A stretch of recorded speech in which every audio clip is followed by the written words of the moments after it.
नमस्कार बच्चों, कैसे हैं आप सभी लोग। उम्मीद करता हूं कि बहुत अच्छे होंगे और स्वस्थ होंगे।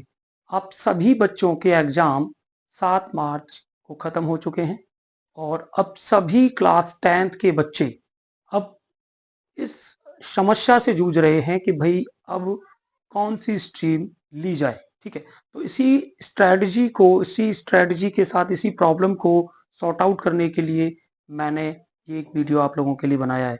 ठीक है, तो इस वीडियो के माध्यम से आपको ये पता चल जाएगा कि हमें कौन सी स्ट्रीम हमें चुननी चाहिए और कौन सी स्ट्रीम हमें स्किप करनी चाहिए। ठीक है, तो बच्चों आप लोग बने रहिए इस वीडियो के साथ और आपको यहाँ पर पूरा एक जो रोड मैप है आपके आने वाले गोल या फ्यूचर के लिए, वो बिल्कुल यहाँ पर क्लियर हो जाएगा।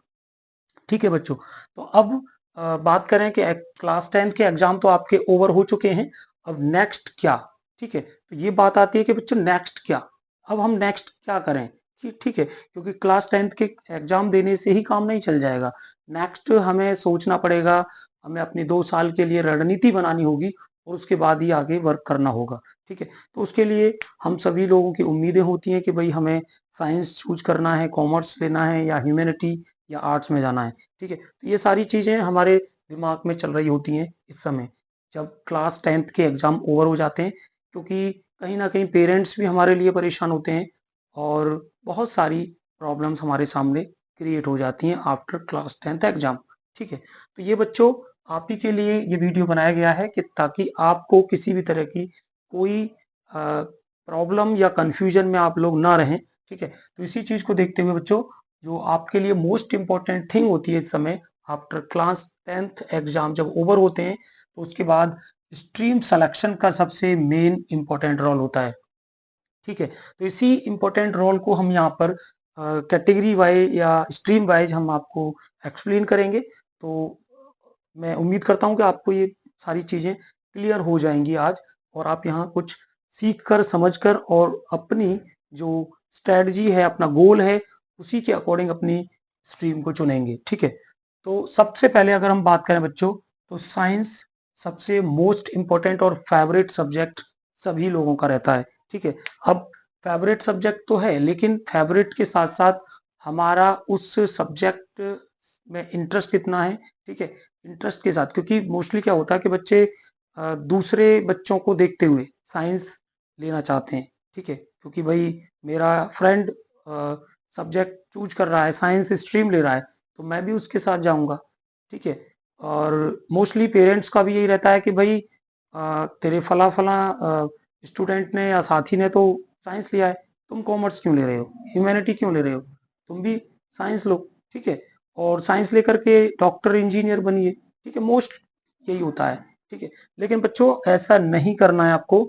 आपको अपने इंटरेस्ट के हिसाब से अपना एम जो भी आपने बनाया है या गोल आपने बनाया है, उसी के अकॉर्डिंग अपना स्ट्रीम आपको चुनना है। ठीक है, इसमें आपको किसी की भी नहीं सुननी है। इसका मतलब ये नहीं है कि आप अपने पेरेंट्स की ना सुने, अपने पेरेंट्स की तो सुनना है, लेकिन उनको भी इस तरीके से आपको बताना है कि मेरा इंटरेस्ट इस सब्जेक्ट में है या इस स्ट्रीम में है, तो मैं इस स्ट्रीम को चुन लेता हूँ। ठीक है, और उसी को आगे में इन फ्यूचर में एक्सप्लेनेशन के साथ बढ़ेंगे और वो सारी चीजें हम अच्छे से करेंगे और 2 साल अच्छे से करने के बाद आफ्टर 12th तो हम अपना गोल अचीव करने की ओर आगे बढ़ेंगे। ठीक है, तो इसी चीज को बच्चों आपको समझना है।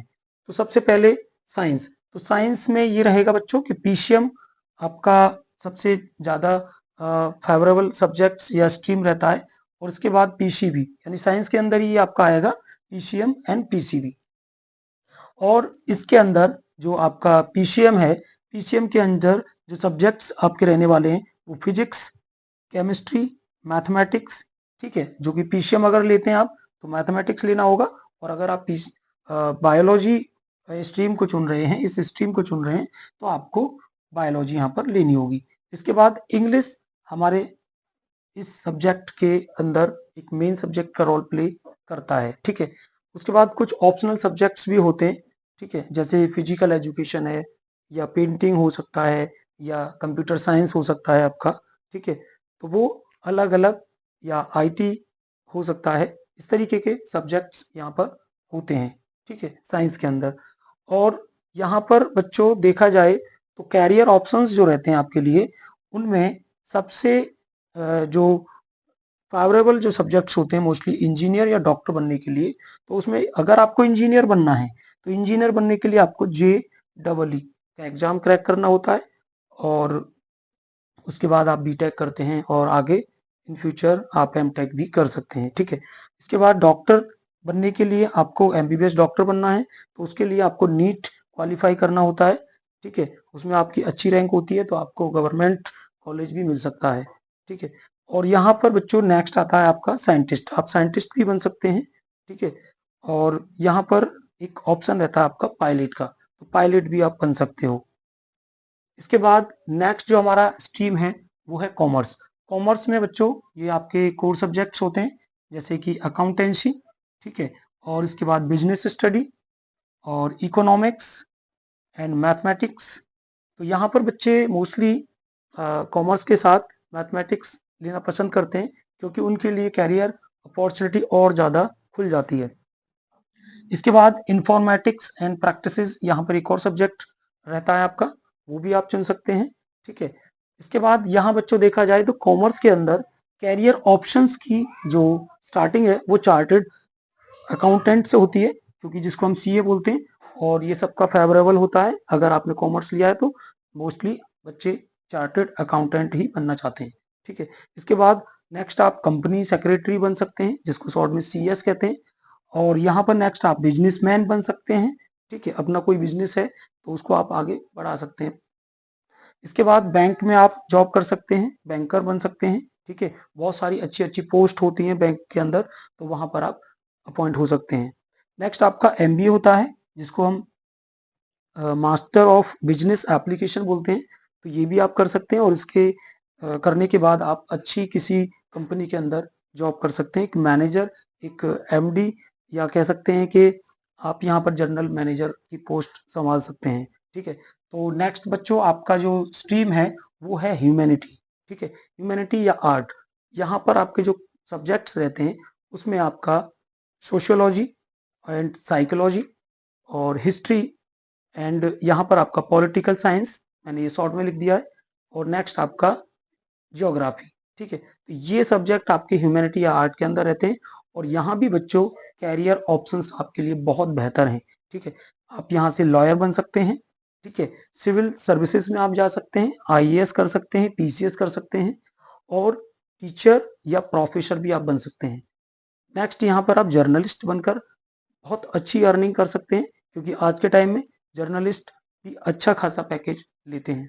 तो उम्मीद करता हूँ बच्चों कि आपको एक माइंड मैप, एक रोड मैप जो आपको यहाँ दिखाई दे रहा है वो आपको समझ आया होगा, और डेफिनेटली आप अपना जो भी डिसीजन लेंगे स्ट्रीम चुनने में वो अ, आपके लिए बेनिफिशियल रहने वाला है ये वीडियो।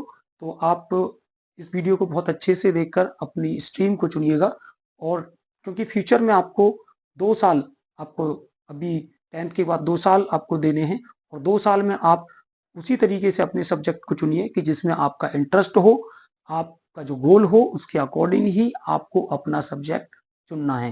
ठीक है, किसी की भी आप नहीं सुनेंगे कि भाई मेरा फ्रेंड कॉमर्स ले रहा है तो मैं कॉमर्स ले लेता हूँ। ठीक है, या मेरा फ्रेंड साइंस ले रहा है तो मैं साइंस ले लेता हूँ। ठीक है, या मेरा फ्रेंड PCM ले रहा है तो मैं PCM ले लेता हूँ।